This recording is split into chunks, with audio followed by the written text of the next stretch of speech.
every single one of us has our own unique vibrational signature. Singing those very high notes that are really feel like they're out of your body, above your head, it's opening this portal of light and connection. And yet at the same time, when I played deep notes or when I would sing more grounding notes, you're connecting yourself in this human form. And so when you combine the two of them, there's a bridge between understanding that we're so much bigger than our stories, and that when we can take that perspective of up here and look at our lives instead of being a victim, everything changes. And everything changed in my life. The episode you're about to watch has been republished. My podcast channel reaches a lot more people now, and there's certain episodes that have slipped under the radar, and I wanted to bring them up for your attention because I truly feel they are worth listening to. So please be sure to let me know what you think of this episode in the comments below. And of course, let's continue to connect. Let me know where you are in the world and where you're listening and tuning in from. I love reading it. It's amazing, isn't it, that we can do this? And the other thing I want to say as well is find out where we are if you want to put your spiritual boots on and come and join us at one of our 5-day retreats or one-day events around the world. Links are below as well if you want to find out more what we're up to. Much love from me. Enjoy. There you go. Jeralyn, welcome to the podcast. Thank you very much. Thank you very much for having me.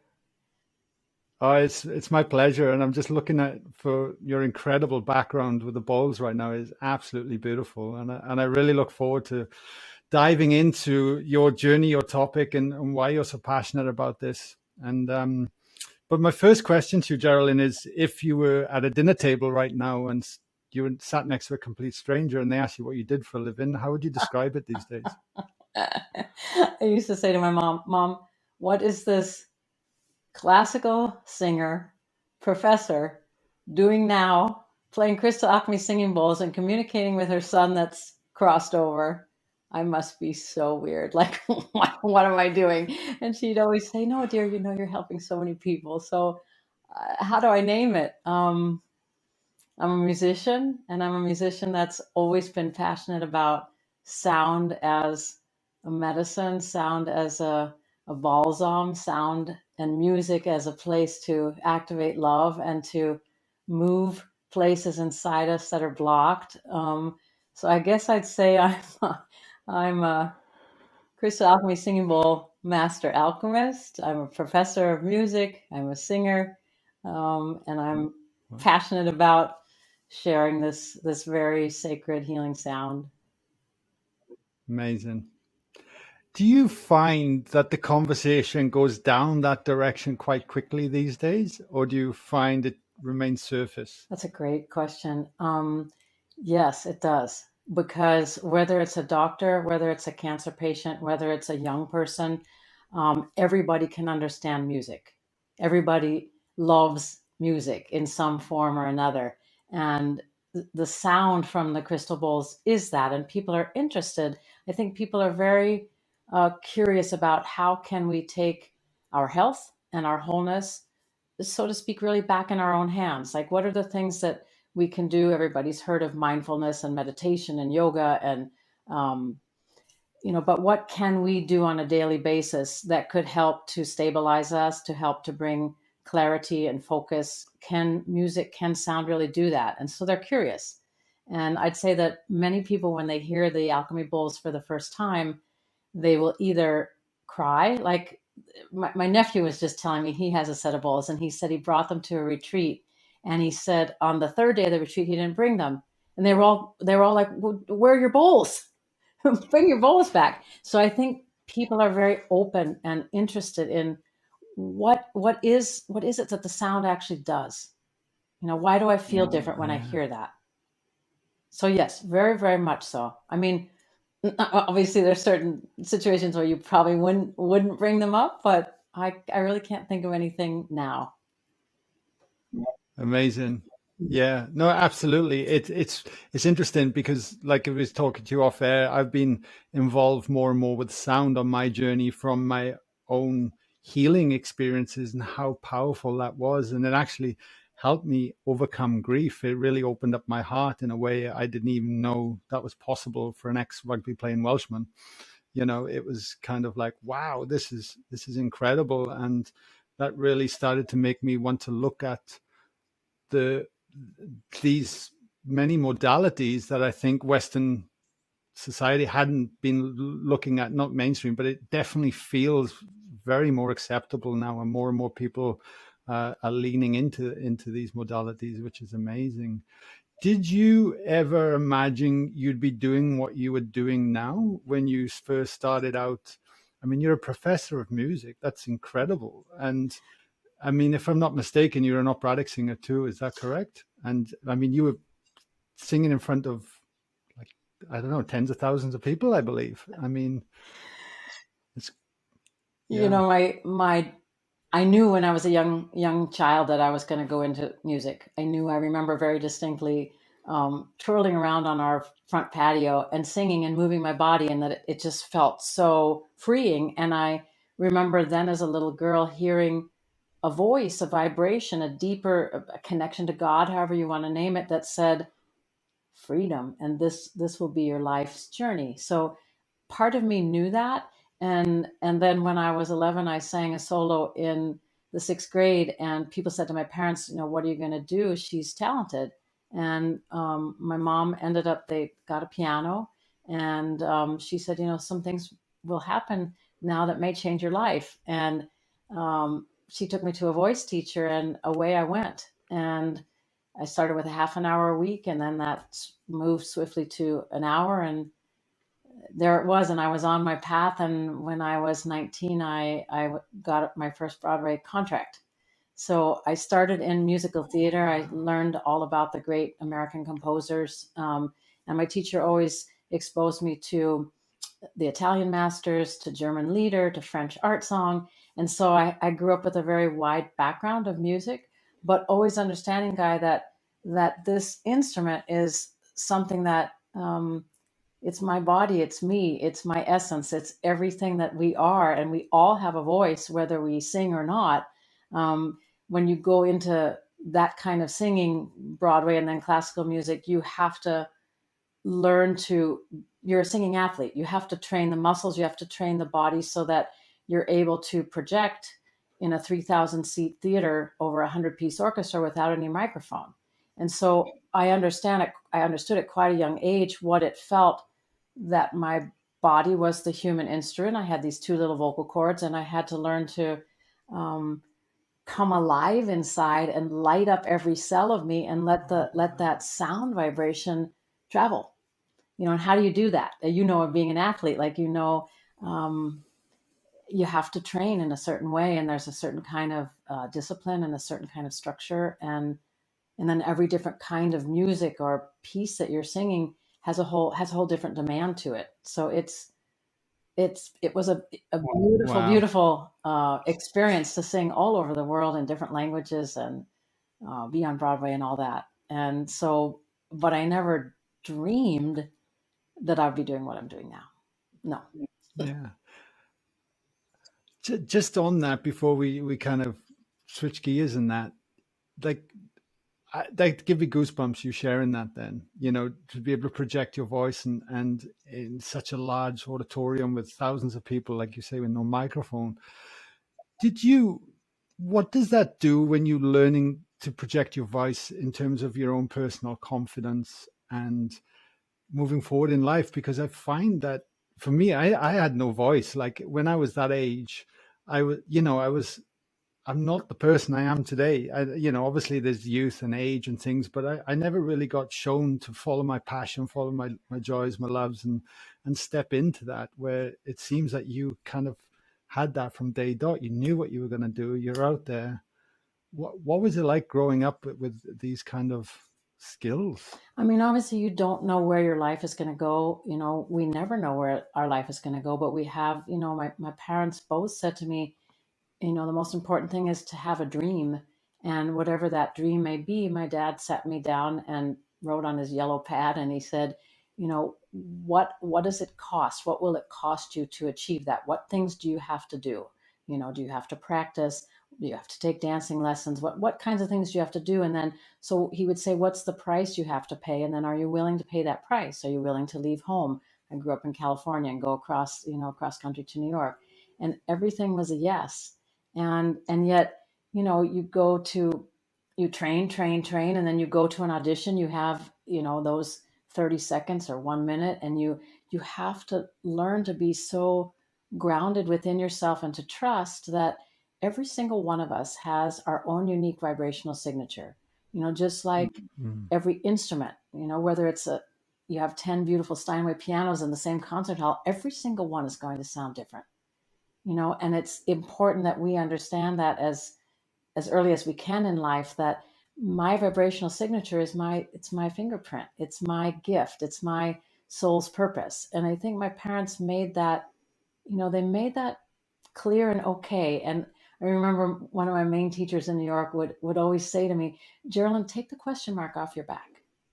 And it was like, oh my gosh, like, of course there's a question mark there. And of course there's something in your belly that just says, oh, am I good enough? Do I deserve? And there's that little, voice that's always chattering, well, you could have done this, you could have, that could have been better, and especially when I moved into classical music, where it's so precision oriented. It's, you have to be a part of a large ensemble with the big orchestra and the conductor and your colleagues. If you're doing, let's say in a Mozart opera, you're doing a sextet, and everybody has to fit and harmonize and intertwine together. So there's a kind of precision in that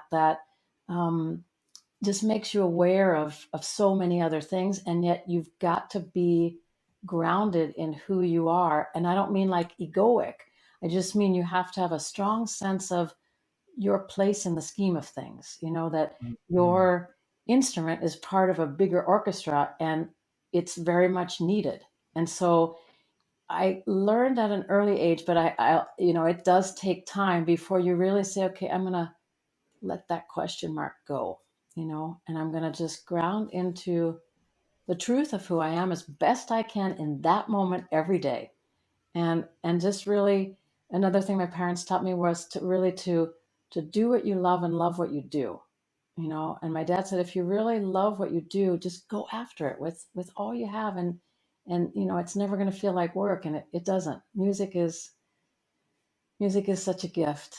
It's really a great gift, and vibration is a part of everyone's lives, of everyone, of every culture. It certainly is. I love that. Love that.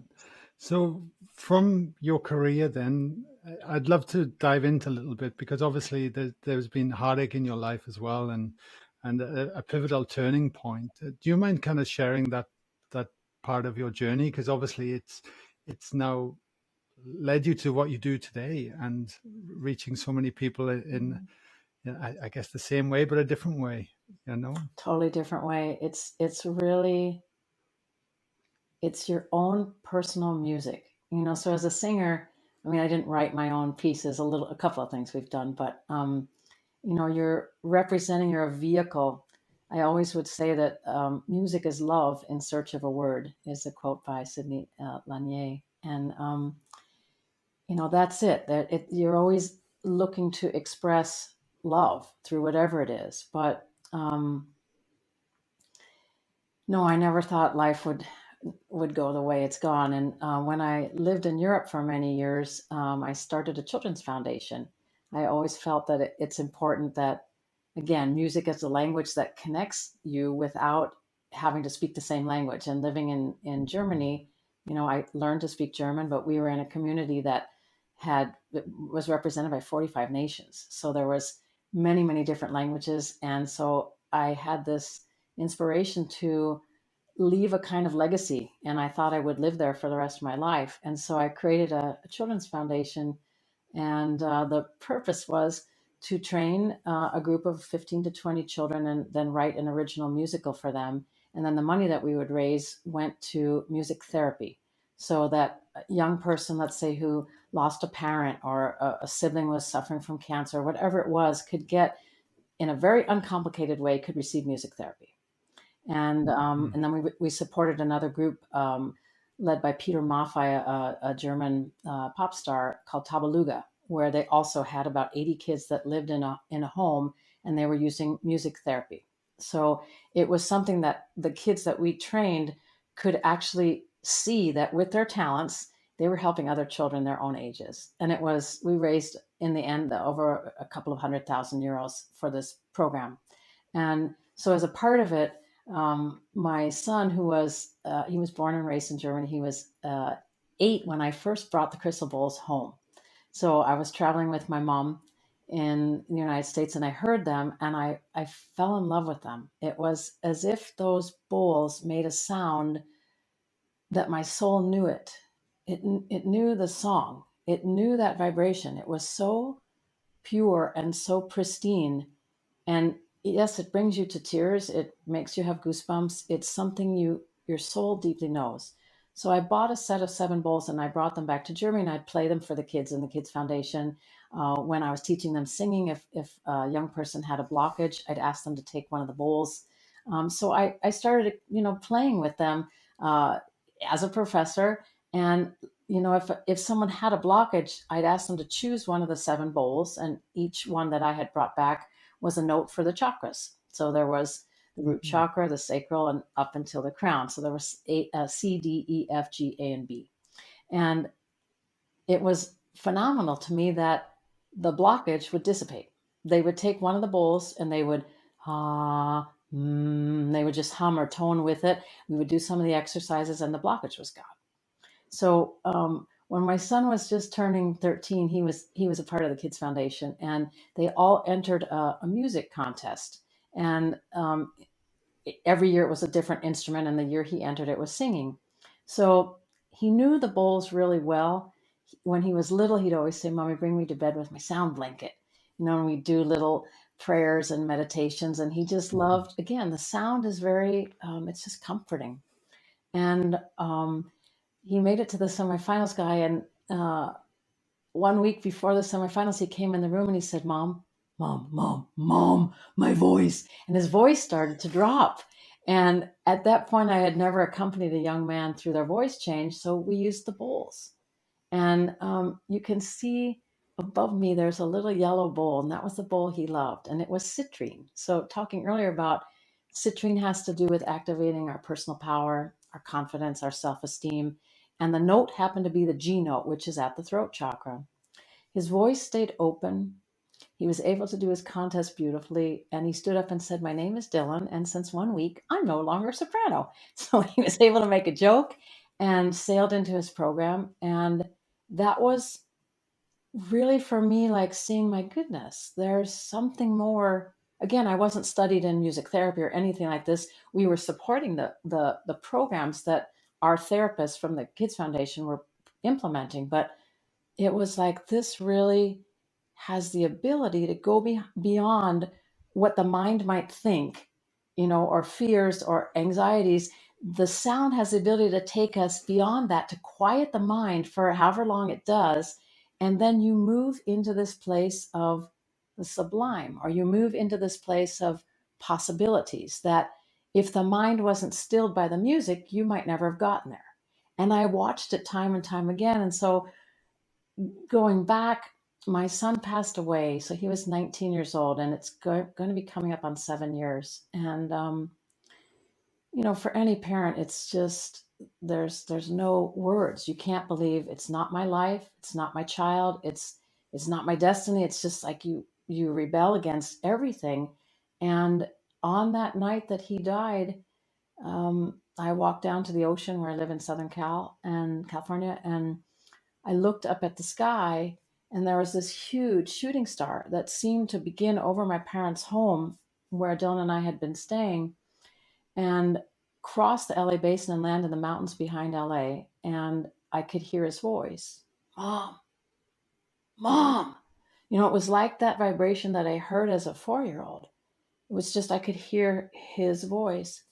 "I made it. It's like we always talked about. I'm home. I'm home. I'm with God." And that was the beginning of, okay, like the beginning of, not then on that night, but as I trace everything back, he was letting me know on that very night, "Mom, there's something so much bigger than you and I could ever have imagined in this human form." And I come to understand with the work of Dr. Sue Morter, who Dylan led me to her, and which is crazy. But 3 months in after he had passed away, I just got this kind of knock, knock, knock. And he was a ski racer and a big athlete. And we had traveled to many of the places in the world with high peaks. And we had gotten to see Mount Everest. We had been in Chamonix in France. And we wanted to go to Machu Picchu. So about 3 months after he passed away, I heard him, Mom, we're going to Machu Picchu. And I said, okay. And who are we going with?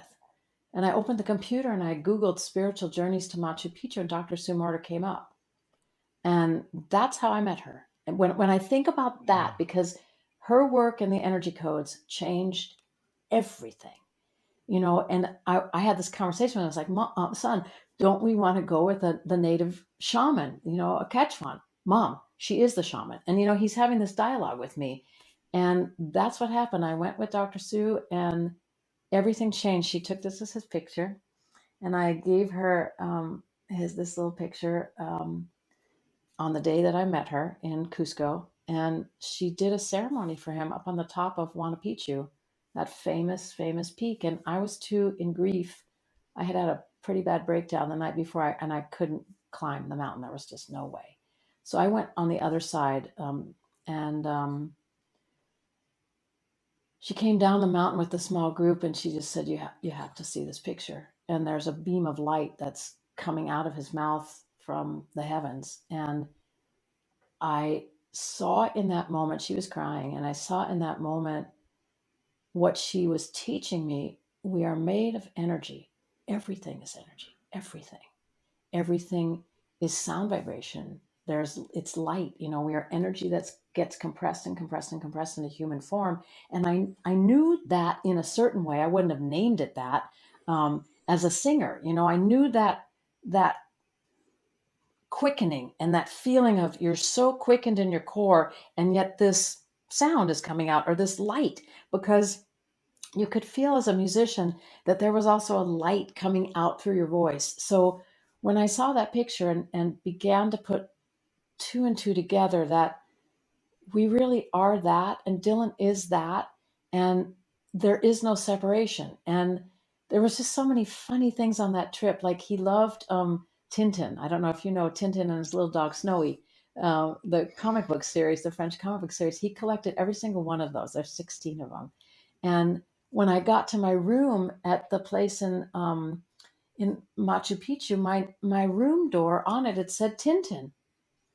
And I'm like, what? And I can hear his voice. Well, Mom, are we having fun now? You having fun now, Mom? Like, so all these different signs and things have happened, and they continue to happen. We have a relationship now that's beyond what I ever conceived of as a parent. I mean, and I understand now through the energy codes that we have a soul contract.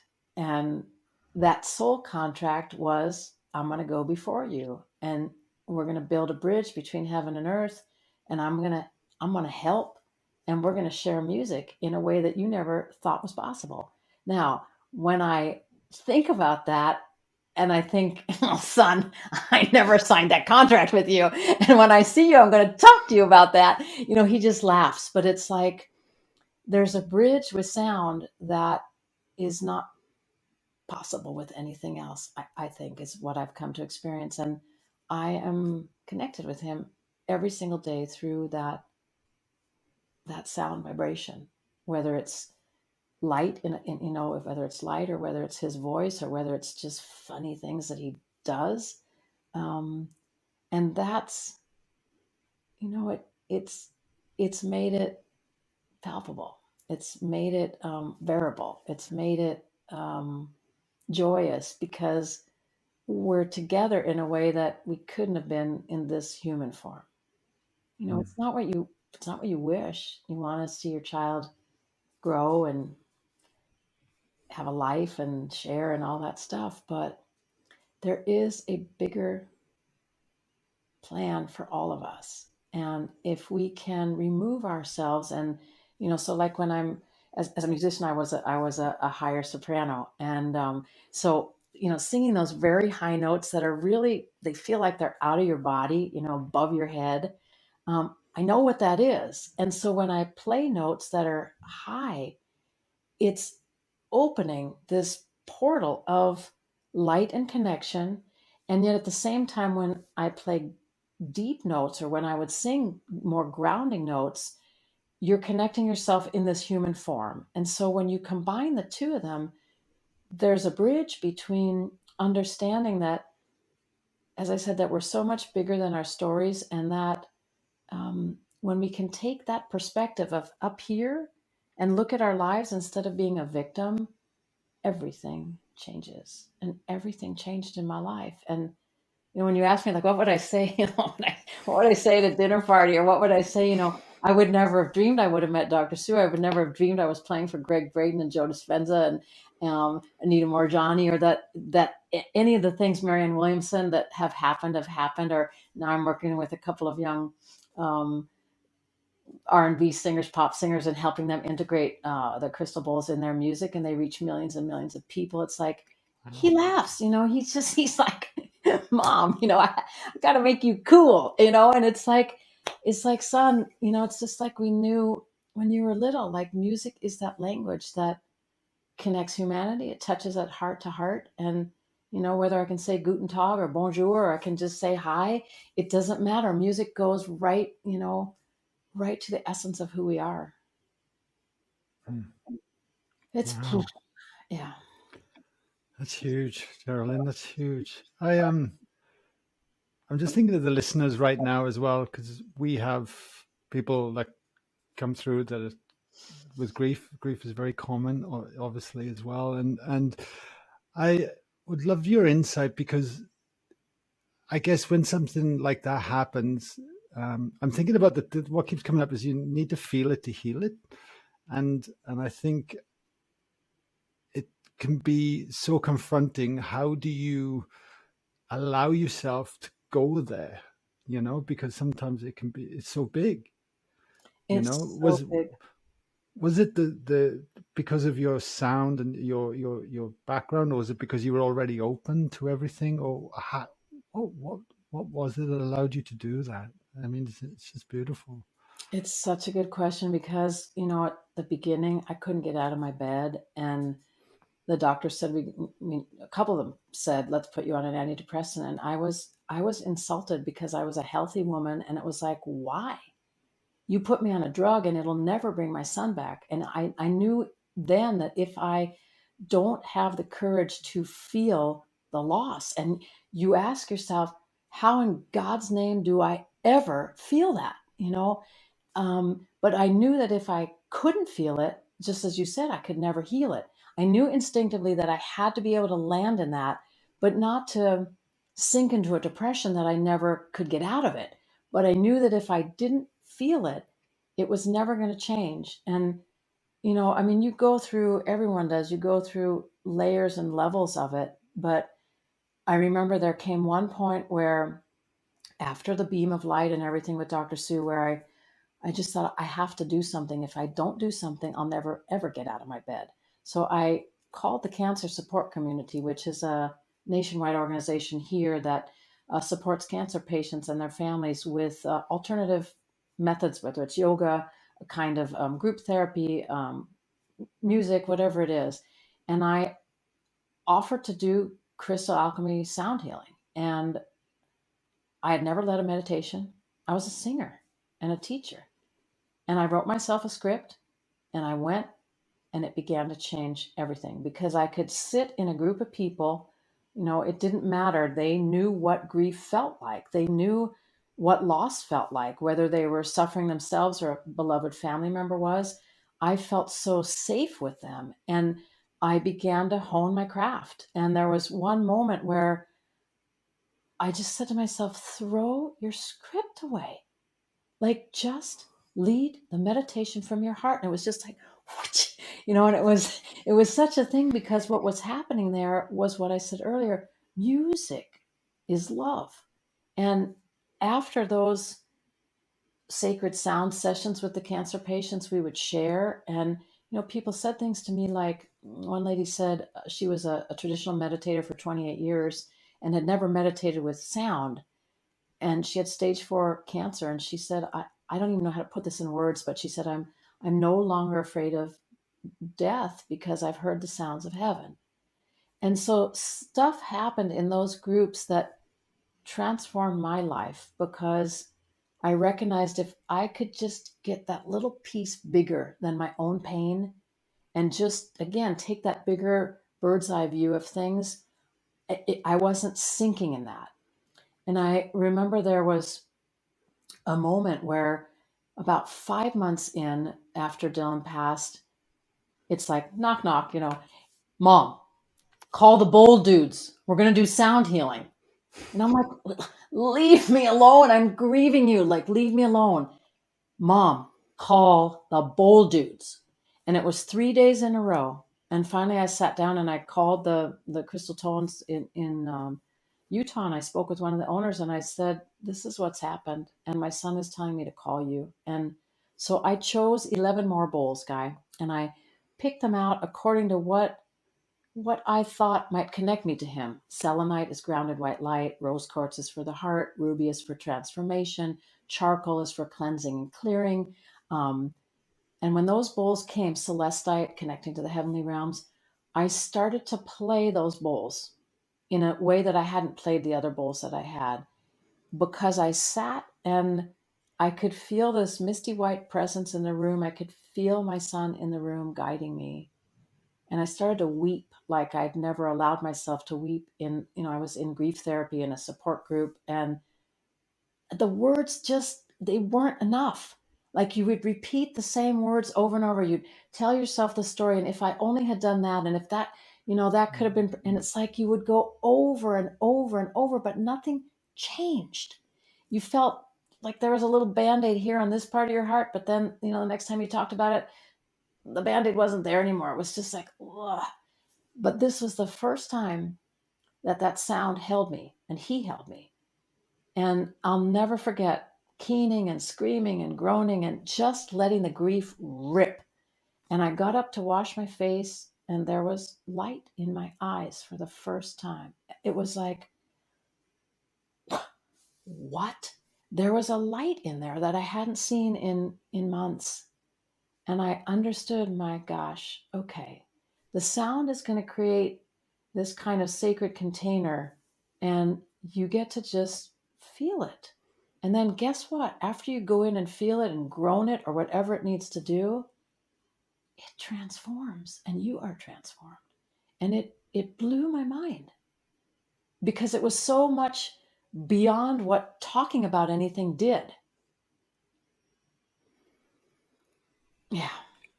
Wow. Yeah. That's incredible.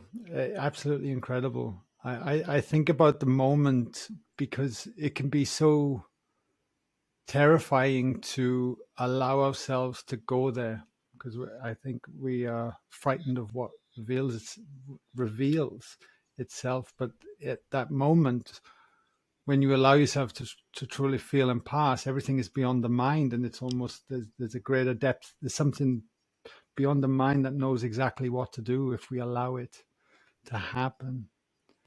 And I'm curious to know, from that moment on, as you move into what you are doing now more and more, did you just surrender to the whole process, or did you get up and go, right, I'm going to start working with sound?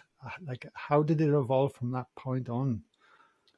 I mean, if you can imagine, and of course you can, I know you can, you're so vulnerable when you are in grief, and you're still in shock because you pinch yourself and go, it's not my life. And there was one evening where I was laying in bed, and it was the middle of the night, and I woke up with a start, and he was in the room with me.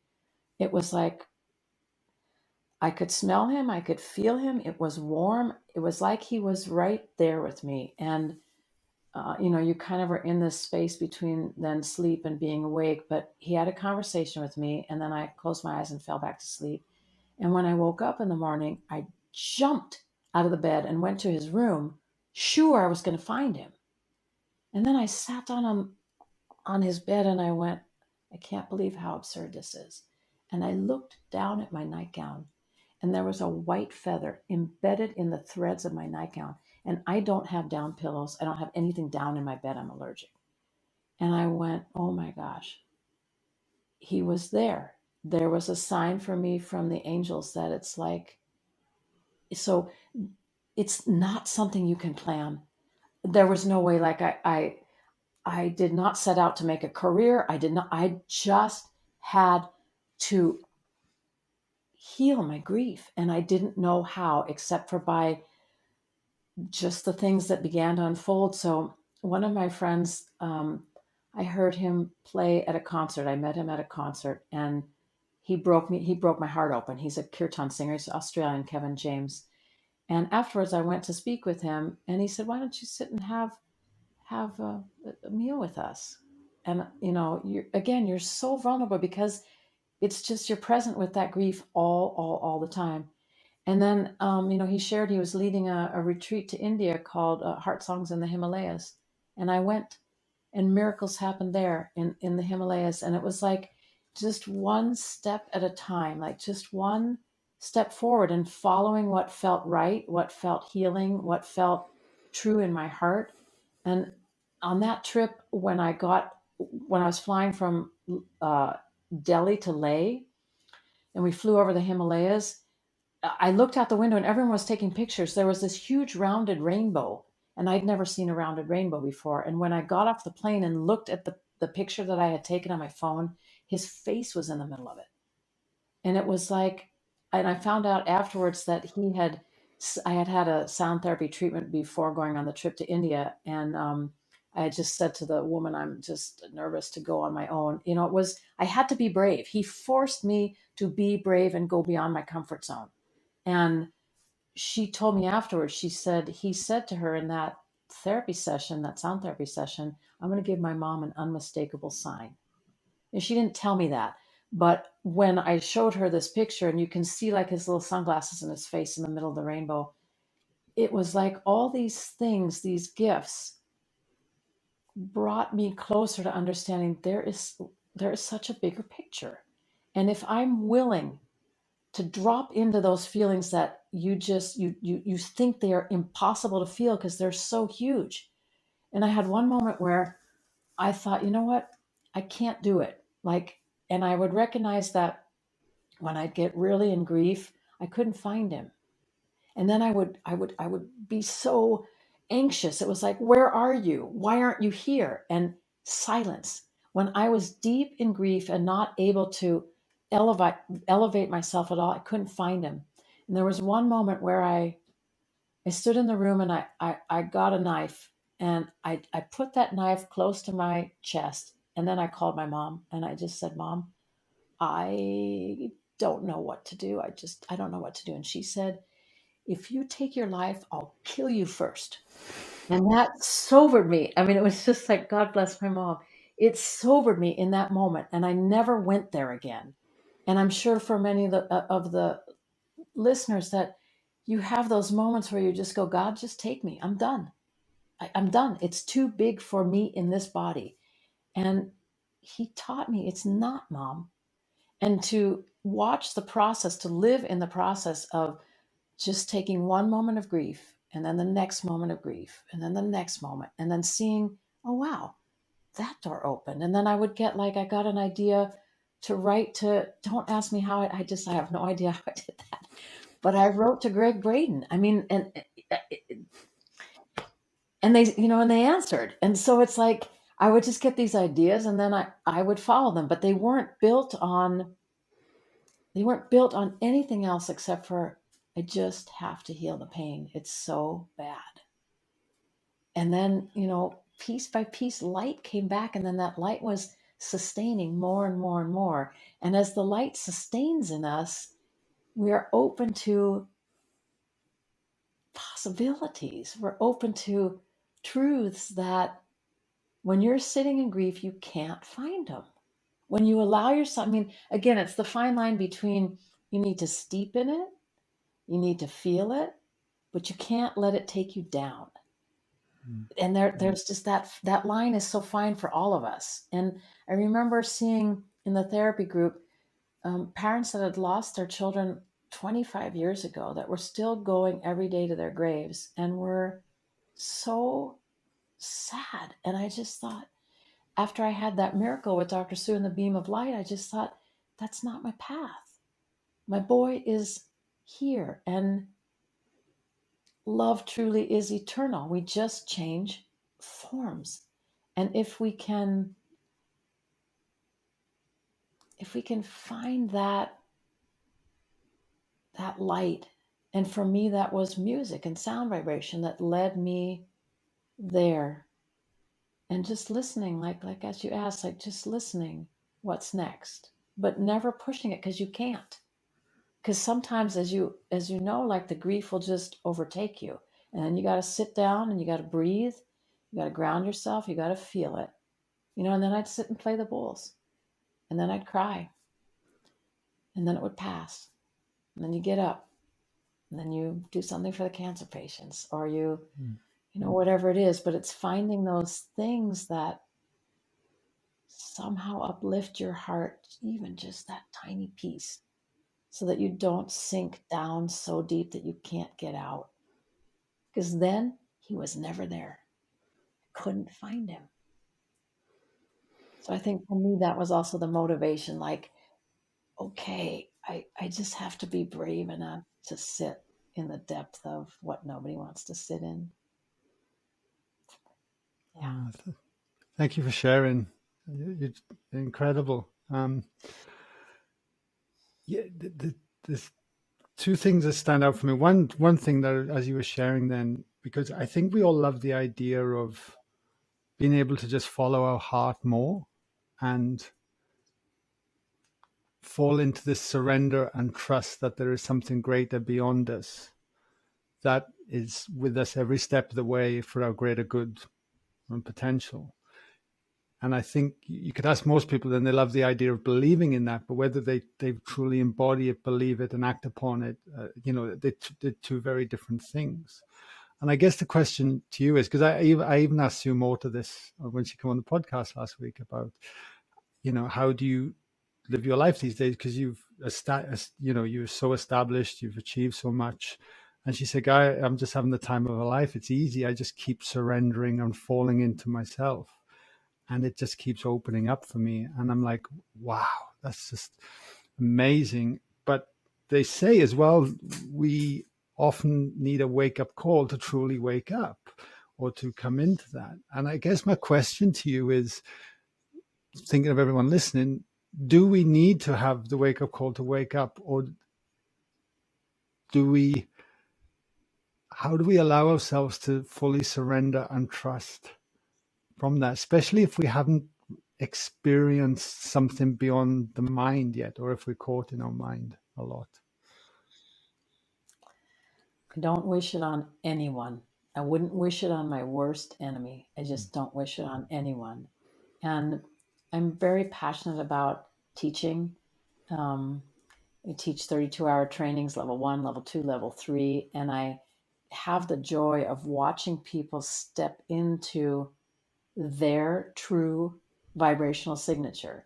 So watching them step into removing the question mark off their back. That moment where I threw my script away, I'm not going to lead a meditation that I'm reading, and hoping that everyone has their eyes closed, but there I am reading my meditation script, and I get to watch the students really land in why they're here, and I think everybody has, we come in with the things that we need to work through.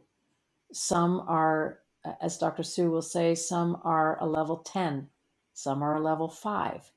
But I think everybody has the ability to awaken to their purpose, and to if you want to go there to that depth, you may be in a job that you thought you trained in university, and then you took a job. It's just like what you were sharing about your career, and you made this incredible protein powder for a particular reason, and suddenly it was like, you know what, that finished, and it led you to your heart was saying, it's time to do this. And the whole joy is, like I was working as a professor at the university, and after Dylan passed away, it was like, I can't be around 19-year-olds. I can't teach them. I can't do it. I just can't do it. And back and forth, I don't want to leave that kind of situation. But in the end, when you listen to your heart and it's guiding you to move into something else, it's I think it's where we're supposed to be.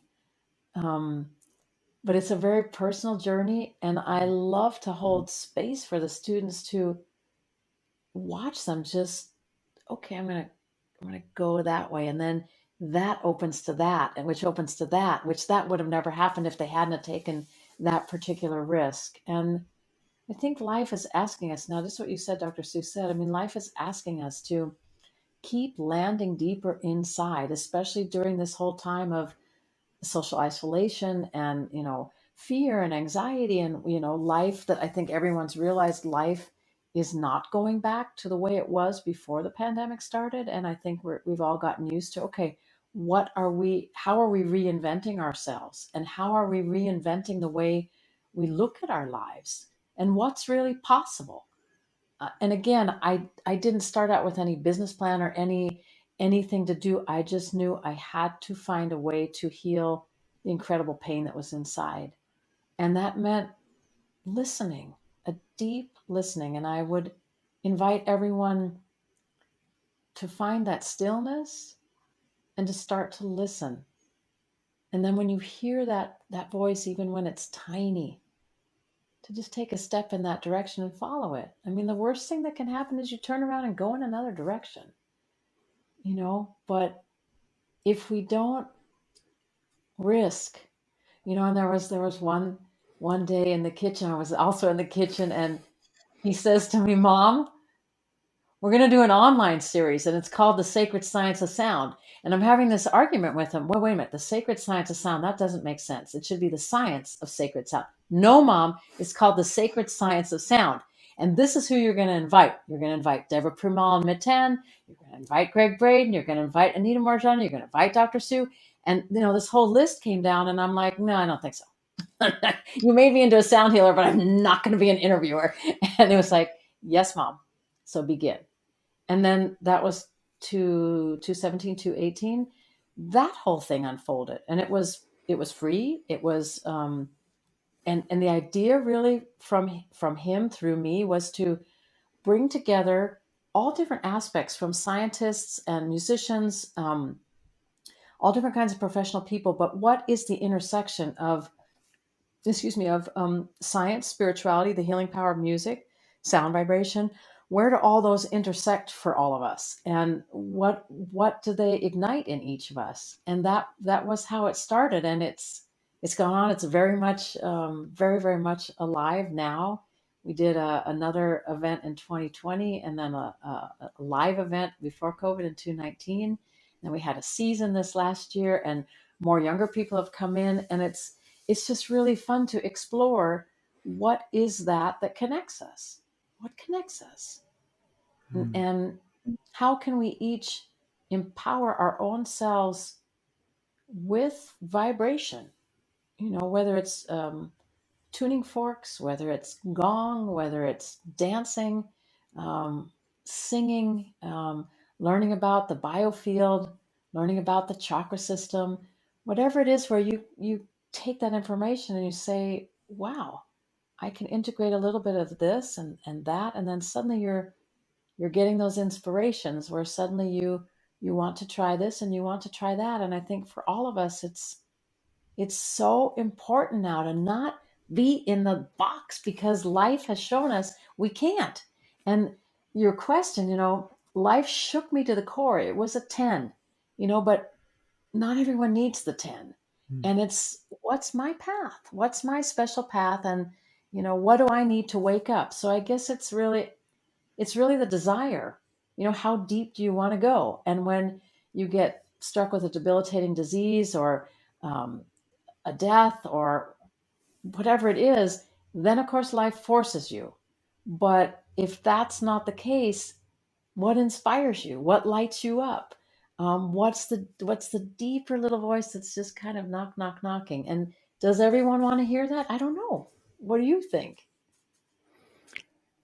I think more and more people definitely want to hear it, and they're starting to ask deeper questions. I mean, that's what's happening here in Australia, 100%. And again, thank you for sharing all that. It's just wonderful listening to you. And I I just want to share with the listeners, that's how I discovered you. Somebody shared, hey, Guy, check this out. Because people send me things all the time, for guests for podcasts and all sorts, you know. And back in 2017, when you launched that, I was sitting there and I probably watched half of them, at least, that came through as they were coming through each day. And I was like, wow, this is amazing. So, and I've been subscribed to your newsletter ever since. So it's been amazing how the power of the internet and these moments in time can bring people together, even though they don't know each other, you know. And I'm always fascinated by that. Even putting a podcast out, like I've been doing this podcast, Let It In, for 4 years. I think you're episode 205. I mean, I just show up weekly and I put them out, and I've had the pleasure of speaking to all the people you've mentioned as well over my time. And it's, for me, it feels like a privilege to have these conversations every week and to be able to share them and put them out there into the world, because podcasts helped me along my way before I started podcasting as well. And I always wonder, I go, wow, who's listening on the end of this right now? I don't know where they are in the world. I don't know what their life circumstances are, but I know people are listening because I can check the statistics on the other end, you know? And so there's something magical for me in that as well, even though I'd love to meet everyone in person at some stage to go, oh yeah, right, got it, you know, and have that human connection as well. But it is, yeah, it's a fascinating time we live in.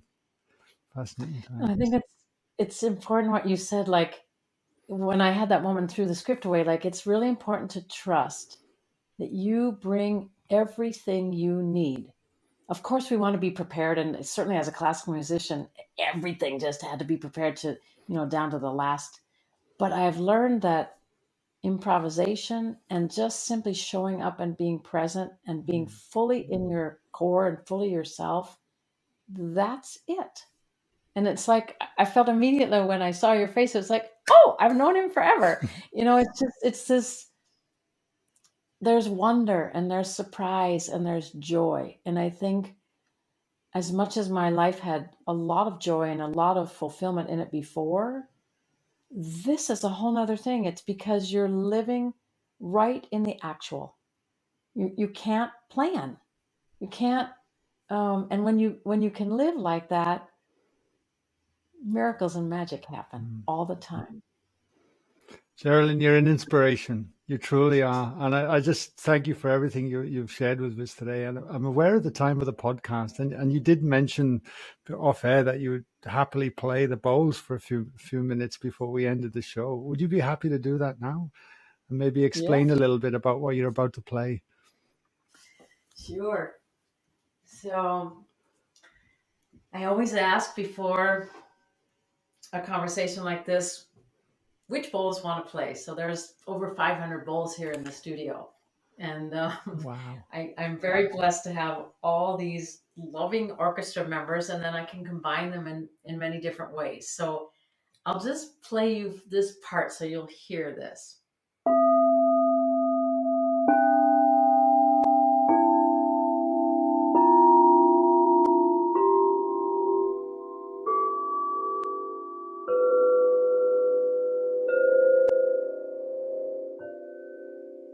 Okay, so that's what I talked about. This is what we would call a chakra set. Okay, so it's working with the root chakra up to the crown, but then these notes go above the head, and then these notes go below the body.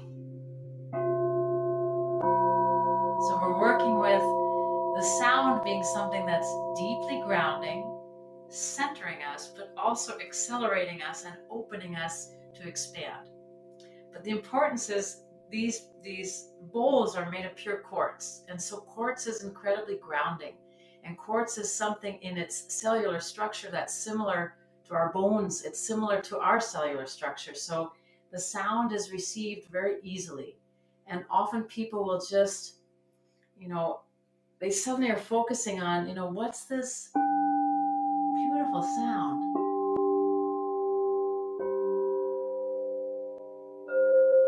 And then suddenly you're diving into those places where, for me, it was grief, and there were big pockets of that pain that suddenly when I would hear this sound, my mind focused so intensely on the beauty of that the grief could start to feel and reveal, and then it would dissipate.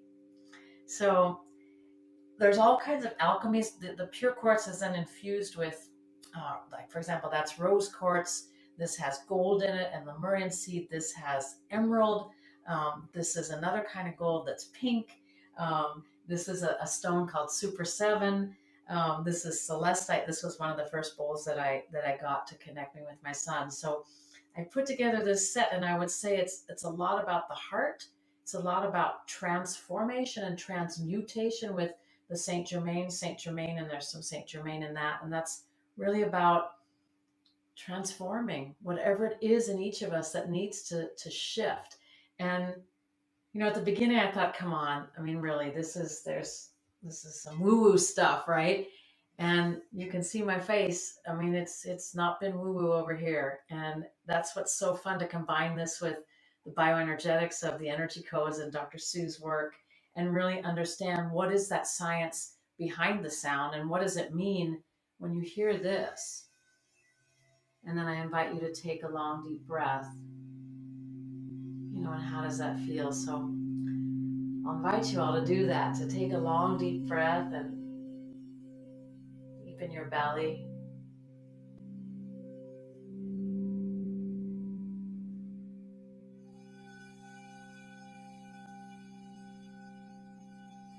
And I invite you to simply tune into, is there anything up for you right now that you would like to transform?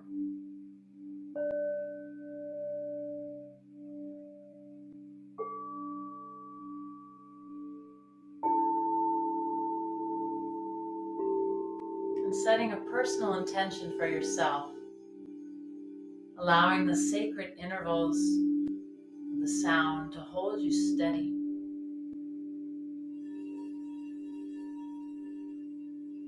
And long, deep breaths.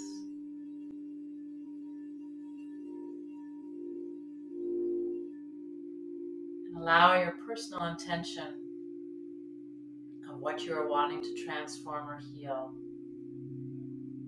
to be very present now.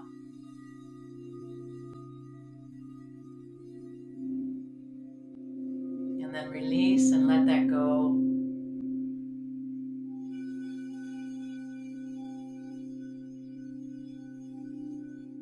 And allow yourself to receive the sacred sounds.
We are sound, vibration,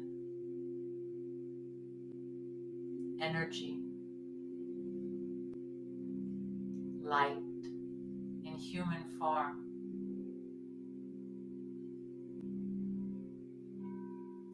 Allowing the sound to take us beyond words,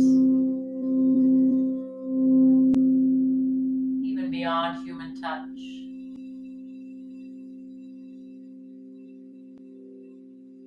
Into the place of infinite possibilities.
And gently rubbing your palms together to generate heat. Just feel that heat, that electric energy in your hands. And then you can gently place them on your heart and your belly. Connect that with your breath. Sigh and use your voice. And then gently begin to tap your chest, your belly, your hips, your thighs, and stretching. And that was a very mini session of healing sounds.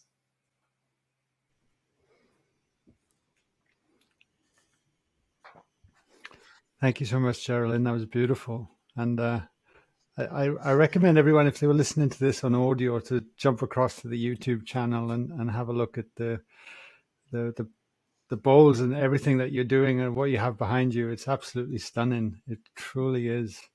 And that's a beautiful way to finish a podcast, Jeralyn. Thank you so much. And I always ask one question before we leave, and that is, with everything we covered today, is there anything you'd like to leave our listeners to ponder on?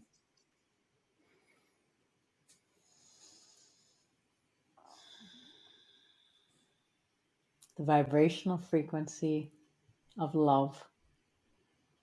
How does that feel in your own body? When you are being loved, feeling loved, expressing love, how does it feel? And then repeat. Breathe and repeat. And in that is joy and healing. Beautiful. For anyone wanting to learn more about your work, Jeralyn, what you do, what your offerings, the link will be in the show notes, but it's always great to say it out loud as well. Where can people go to find out more about you? Crystal Cadence is the website with everything about music and trainings and the bowls, if they're interested in bowls. And then Sacred Science of Sound offers different things. We've had masterclass series. So you can look at sacredsciencesound.com also. And our YouTube channel, Crystal Cadence YouTube channel, has all kinds of free meditations on it. That was another thing Dylan was very insistent upon. Mom, we got to build a YouTube channel, and there has to be music available for everybody wherever they are in the world. All they need is an internet connection. And so we made 2-hour loops. So you can use those 2-hour loops to study when you're cooking, when you're just relaxing, going to sleep. There's 2 different loops. One is working with an endocrine system, and one is working with the chakra system. And there's all kinds of songs of bowls with music. But that's a great resource there at the YouTube channel too. Amazing. Jeralyn, thank you so much for coming on today. I loved every minute of our conversation, and you just radiate so much joy and peace. It's just a pleasure to have you on the show. And just thank you for everything you're doing, and thank you for being here today. Thank you for the invitation, and ditto to you. Thank you for following your heart and sharing all these incredible conversations with the world. Thank you.